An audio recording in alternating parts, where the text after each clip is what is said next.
Aujourd'hui, le 19 août 2022, ça fait 5 ans déjà, où le 19 août 2017, tous les Togolais, du nord au sud, dans la diaspora, se sont soulevés pour exiger la C92 originale. Pendant ce grand mouvement, il y a eu des morts, il y a eu des blessés. Aujourd'hui, quel bilan faisons-nous? Qu'est-ce qui nous reste en termes de résistance citoyenne?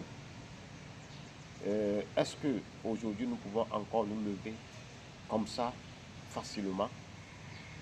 Et pourquoi le mouvement du 19 août n'a pas pu donner le résultat que nous tous nous souhaitons? Nous pensons, en revoyant les images, en analysant ce qui s'est passé, que depuis 1990, nos différents mouvements se sont heurtés à un système de violence systématique de ceux qui nous dirigent. Quand on se rappelle du 19 août, on voit la répression violente du système accompagnée d'une campagne de propagande qui amène les gens à avoir peur de la violence. Le système tue, il arrête massivement ceux qui, pas les leaders, mais les militants simples, ceux qui ne sont pas, ceux qui sont rentrés dans la lutte, par l'euphorisme, il les arrête, il les maintient en prison, il les torture et ils font une propagande autour de ça. Et parallèlement, le système, à travers les intermédiaires, entre en contact avec certains leaders d'opinion pour leur dire que si les choses ne changent pas, c'est parce que tel leader, ça, tel leader, ça. Mais si on prend la lutte de 90 à aujourd'hui, et quand on veut faire une analyse par rapport aux leaders, on se rend compte que ce n'est pas une question de leader, mais c'est une volonté manifeste de ce système de s'éterniser au pouvoir à travers les différentes branches. Donc, ce qui est aujourd'hui, après ces 5 ans, ce qui se pose aujourd'hui est une réflexion sur lequel se fait par rapport à comment se fait la répression du système et comment nous devons retourner cette répression contre ce système-là. Et pour pouvoir retourner la répression contre le système, nous devons savoir qui sont les concepteurs de ce schéma de répression, qui sont les exécuteurs. Quand on arrête les gens, comment il faut s'organiser. Il est important aujourd'hui que nous identifions les responsables de ce système, les juges, les soldats, nous les identifions, nous les connaissons, là où ils habitent, leurs enfants, etc. Pour que, si d'aventure un mouvement va avoir encore lieu, on puisse nommer concrètement ceux qui sont responsables, ceux qui décident, ceux qui donnent de l'ordre aux soldats d'aller réprimer les gens. Aussi, ceux qui exécutent ces répressions-là, il va falloir aussi qu'une campagne de sensibilisation soit faite à leur niveau pour les dissuader d'être des exécutants de ce système de répression-là.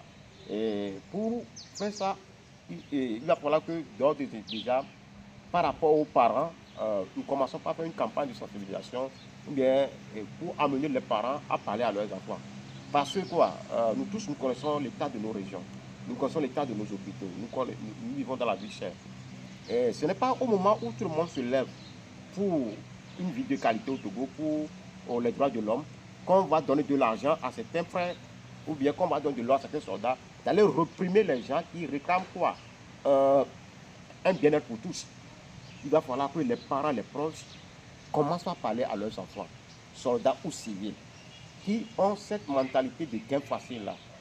Et eux aussi, il va falloir que nous, les militants pour la démocratie, nous réfléchissions sérieusement sur la manière dont le système exerce cette répression sur nous. La répression, comme vous voyez, la répression s'exerce à un moment, à une zone donnée. C'est-à-dire dans la zone où on dit qu'il va y avoir la manifestation, c'est là où il y a la répression.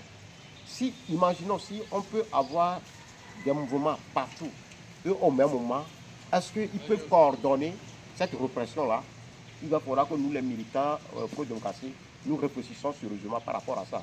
Parce que 30 ans de lutte démocratique pour avoir un bien-être et 30 ans, 32 ans là, d'être toujours confronté à un schéma de répression et en être incapable de pouvoir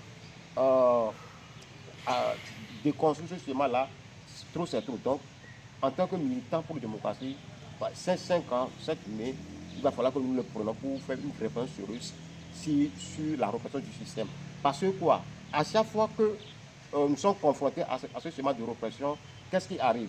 Et on oublie que le système se maintient par la violence. Et qu'on rentre dans des débats de diabolisation, d'accusation de l'autre. Or, l'épine dorsale, la colonne sur laquelle le système se base pour se maintenir, c'est la violence systématique. Et cette violence, nous avons le droit et le devoir de déconstruire ça.